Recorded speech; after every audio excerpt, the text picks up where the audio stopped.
بسم الله الرحمن الرحيم السلام عليكم ورحمة الله وبركاته دمان بهذا كحرين شنالكا ميمرقان شنال waxaad kusoo dhawaataan barnaamijkii sharxitaanka maadada physics ee fasalka form 3 ee manhajka cusub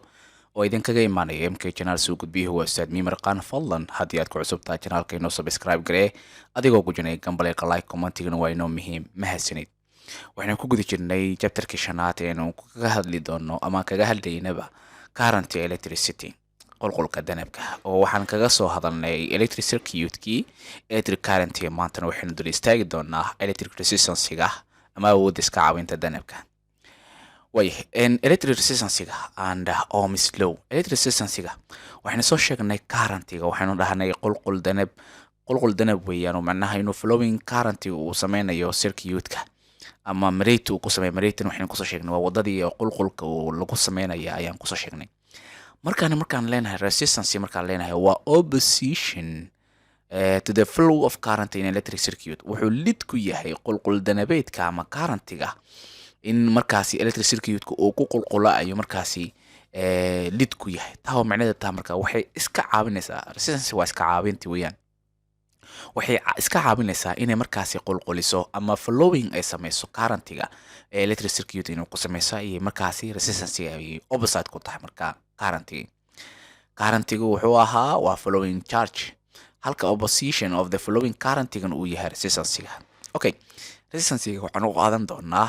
xarafka r si aan u muujino oo xaraf ahaan ugu qaadanayna waxaan ku cabiri doonaa marka halbeeg ah ohm ayaan ku cabiri doonaa oo sumadiisu noqonaya marka omega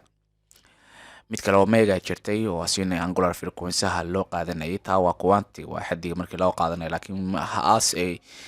unit markii loo qaadanayo omega han ayaa la qaataa marka so symbol of resistance-ga markii aan ka hadlayno yani qalabyo waxaan soo qaadanay oo qalabyadii si toos loo sawiraynin oo symbol ahaan loo qaadanay casharada ugu horeeyay ayaan kaga soo aragnay so resistance-gana ayaan qaabkan ayaan u qaadan doonaa oo diagram ahaan marka aan muujinayno sawirkan ayaan qaadan doonaa marka oo electronics ama electric ahaan markii loo fiiriyo symbolka qaybtan ayaan u qaadan doonaa okay waxaynu soo sheegnay in resistance-gu uu yahay opposition of the flowing current in electric circuit in resistance-gu uu yahay mid lid ku ah qolqol danabka uu markaasi mareegta danabka uu ku qolqolay shayga r ayaan u qaadanaynaa dhahnay waxaan ku cabiraynaa dhahnay ohm oo ah omega halbeegaasi oo yani markaasi wax loo yaqaano symbol ha markii loo qaato so resistance-ga symbolkiisa oo resistance-ga ahna qalabkaasi qaabkan ayaan u muujin doonaa marka haddaba muxuu yahay ohmmeter waa type ka mid ahi oo electronics device-ka loo isticmaalo mainly used to calculate electric resistance-ga electrical resistance-ga and circuit and the unit of the resistance-ga is ohm warkab waxaan kusoo koobi karnaa ohmmeterku waa aaladda lagu cabiro resistance-ga ayaan kusoo koobi karnaa halka resistance-gana halbeegiisuna yahay ohm uu yahay qalabkaas ayaa loo adeegsan doonaa si aan u cabirno marka intuu leegyahay ama amount of resistance-ga halkaasi ka jira haddaba waxaan usii gudbaynaa ohm liso ama ohm's law ayaan u gudbaynaa ninkan Germanka ahi oo loo yaqaano George Simon Ohm intaa noolaa wuxuu establish social relation-ka ka dhexeeya current-gii qolqolkii potential difference farqeedkii and resistance iska caawintii saddexda farqiga ka dhaxeeya ama relation-ka ka dhaxeeya ay markaasi soo helay ninkan establish ku sameeyay ohm wuxuu helay marka in proportionality-ga ka dhaxeysa potential difference-gi iyo resultant-ga electric current-ga ay markaasi uu helay ohm haddaba relation-kaasi noocaas waxaa loo yaqaanaa ohm's law ayaa loo yaqaanaa haddaba ohm's law markaan fiirino qaacidada waxay noo noqotay I waxay la mid tahay VR taa oo ka dhiganta markaan rabno R waxay la mid noqonaysaa labadan lid isku hees bedelayaane V oo loo qeybiyay I ayay noqonaysaa V oo loo qeybiyay I maxay ka macno tahay marka sida u jeedaan sawirka oo aad ni muuqataba waxaa lid isku ah oo mar walba iscadaawsada waa ohm iyo weliba ampere-ka ninka loo yaqaan oo current-ga wata wuxuu yani safar iyo weliba dadaal dheer ugu wada inuu markaa electron meeshaas ku qulquliyo si ay current ama electricity u dhashato halka ohmna uu dadaal fara badan u wado inuu xaniibaad ku sameeyo ama jidgoosmo ku sameeyo ninkan ampere-ka ah ee current-ga siday faultiga. Haddaba faultiga muxuu yahay marka? Faultiga midkan waxa waaye oo garab uu siin, sidoo kale midkan sidoo kale garab ayuu siin, oo labadaba direct proportional loo yahay. Currentiga iyo voltage direct proportional isku yihiin, resistancega iyo voltage direct proportional isku yihiin, waa dhexdhexaadii waa, laakiin midkii kordhaa ayuu la jiraa marka oo faultiga ahay. Okay, example-ka bal aan ku dabaqno anagoo hadda aynu soo aragnay in resistancega iyo voltageka iyo potential difference-ga iyo currentiga xiriirkii ka dhexeeyay. Waxaa la yiri haddii voltageka 12 markii voltageka 12 oo loo isticmaalo doorbellka ah oo currentiga uu soo saarina ay noqotay 0.1 ampere, soo saar resistancega doorbellka uu iska caawinayo marka awoodda danabkaasi. Way given marka hore aan qaban given-kaano waxaynu noo suurtagelaysaa waxa aynu qoranay oo aan haysano inaan ogaano, kadibna qaacidadii nagu habboon aynu qaadano, durba isku bedelitaankana aynu sameyno, ugu dambeynna scientific aynu gashano, jawaabta soo baxdana waa jawaabta aan baadi goobayno, marka halbeegii saxda ahana ee suitable-kana aynu siino. Waxaan haysanaa voltage-kiina waxaan haysanaa 12 volt inuu yahay. Sidoo kale waxaynu sheegnay in ampere-ka ama currentiga qolqolka halka ka jira doorbellka ahi inuu yahay 0.1 oo ampere ah. Waxaynu baadi goobaynaa waxay tahay resistancega doorbellka. Waxaan soo aragnay qaacidada ah R inay la mid tahay V oo loo qeybiyo I, waa sida aan soo sheegnay oo ah maadaama resistancega uu lid ku yahay direct indirect proportional uu ku yahay currentiga, la direct proportional uu ku yahay voltageka. Durba waxaan sameyn doonaa oo hadda waxa inoo diyaarsan given-kii oo voltagekii aan haysanaa oo currentiga aan haysanaa, resistancega raadi. oo resistancega maxaa lagu helaa? V oo loo qeybiyo I. V ma haysanaa dabcan ha ku bedel 12 volt. I ma haysanaa ha dabcan waxaan ku bedelaynaa 0.1 ampere. Isku qaybinta kadibna waxay noo soo bixaysaa 120 ohm. 120 ohm ayay noo soo bixaysaa, 120 ohm ayay noo soo bixaysaa, marka jawaabteen waa intaa. Qaabisyada resistorska oo iska caabiyaha waxaan u qaybin doonaa ilaa 2 types ayaan u qaybin doonaa. 2 types kaas loo qaybinayo kuwan waxaan leenahay waa fixed value resistor, waa iska caabiyaha qiimihiisa fixed uu yahay, mid variable value resistorka ah. Inuu ku hormarno fixed value resistorka waa this resistor waaye, waa iska caabiye kaasoo markaasi value-giisa remains uu siin ahaanayo the same and can't be changed, aanan isbedelaynin oo fixed ah oo remains same uu noqon doono. Example waxaa ka mid ah qalabka hadda ujeedaan oo fixed resistor qaabkaas loo yaqaana, oo waxay isugu jiraan example-kiisana carbon composition resistor qalabka noocaas oo kale, sidoo kale wire wounded resistorka, iyo sidoo kale thick film resistorka. Intaba waa fixed value resistorka, waa kuwa qiimahoodii ay yihiin kuwaanan isbedelaynin, oo maxaan leenahay marka can't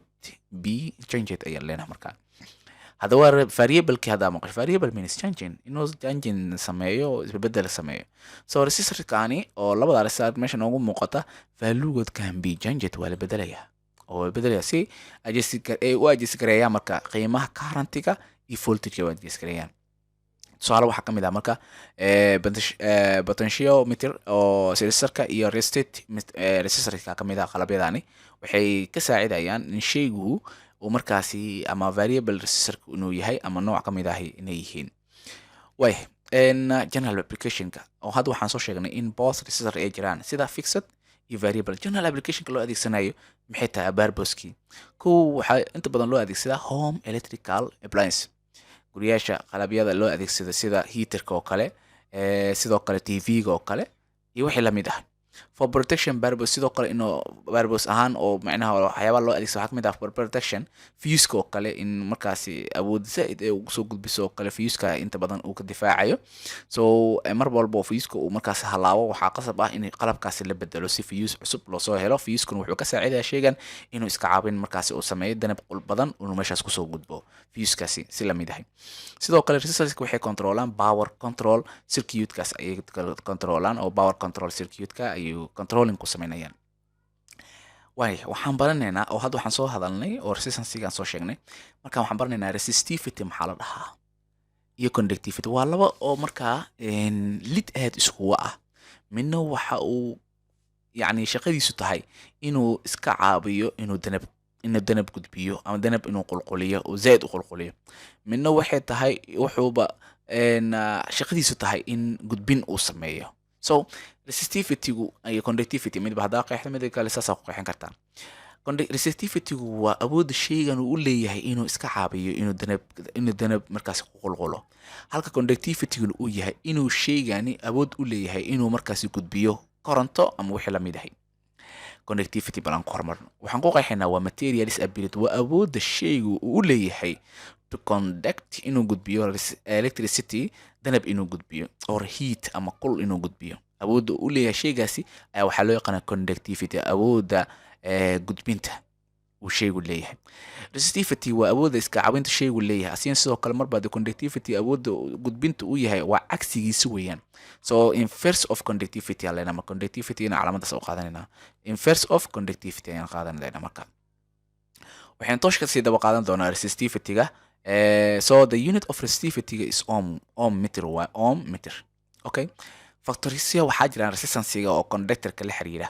conductor-ka waa gudbiyihii resistance-ga oo uu leeyahay factorisyo, yani conductor-ka shaygan gudbiyaha resistance uu leeyahay. resistance uu leeyahayna waxa uu leeyahay factorisyo uu leeyahay. ileen resistance-ga shayga conductor-ka uu ku badan karaa, uu ku yaraan karaa. hadba yaraanshaha iyo badnaanshaha factorisyaa jira marka, ama saameynaha jira. saameynadaas balan fiirino. kow waxaa ka kow area-di.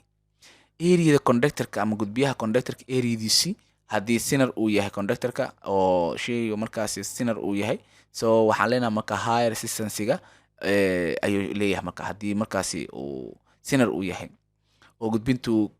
gudbintiisu hadduu sinner conductor uu yahay, high resistance uu leeyahay, marka gudbintiisa meesha ku yar. si kale aan u dhahno wuxuuba si inverse proportional uu ku yahay cross section area-da of conductor-ka area-diis intuu leeyahay. cross section area hadduu lid ku yahay macnaheedu maxaa waaye mar walba area-da yaraado resistance-ga badan, mar walba area-da badana resistance-ga ayaa yar. waya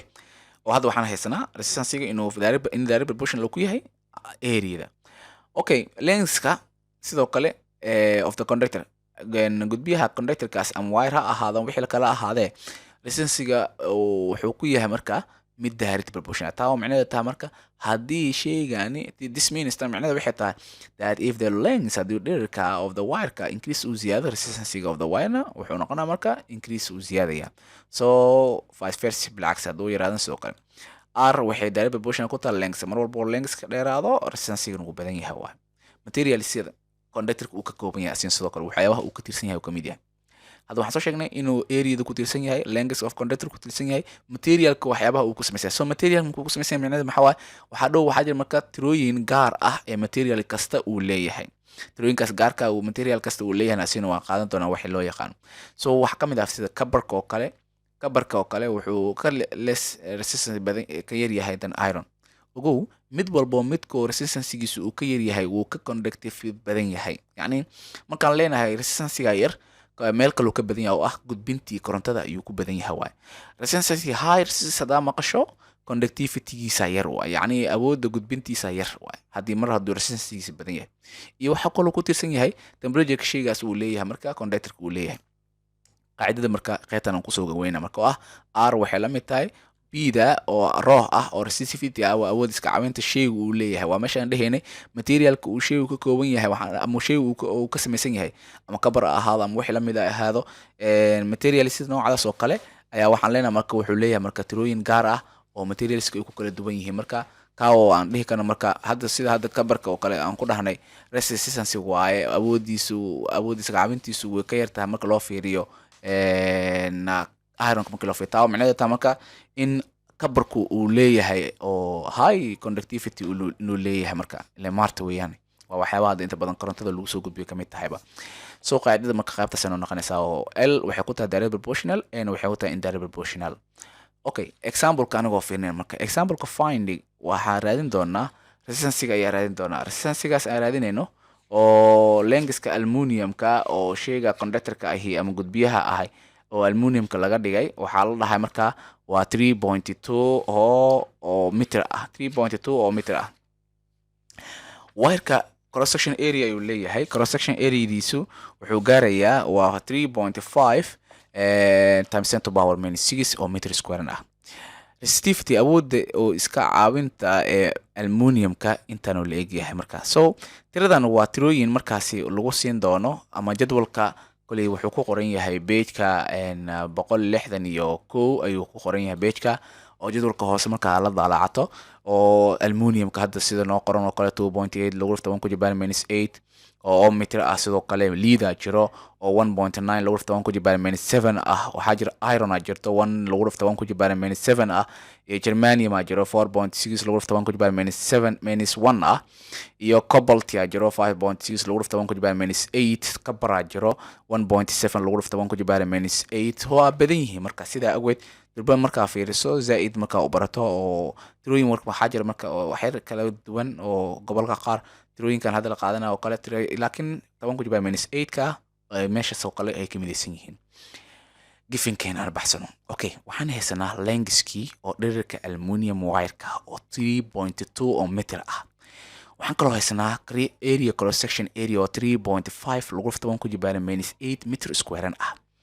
sidoo kale waxaan haysanaa resistivity of aluminium oo ah 2.8 lagu dhufto 1 ku jibaan minus 8 oo ohm meter ah haddaba waxaa raadinaya waxay tahay waa resistance-ga mar hadduu gifinkii aan haysano mar walba waxaa samaysaa gifinkaaga markaa baxsato tira midka aad raadinayso qaacidadooyinka uu ka mid yahay ama uu ku jiro ayaad mar walba target ka dhigan doontaa hadba waxaad isku fiirinaysaa marka qaacidadii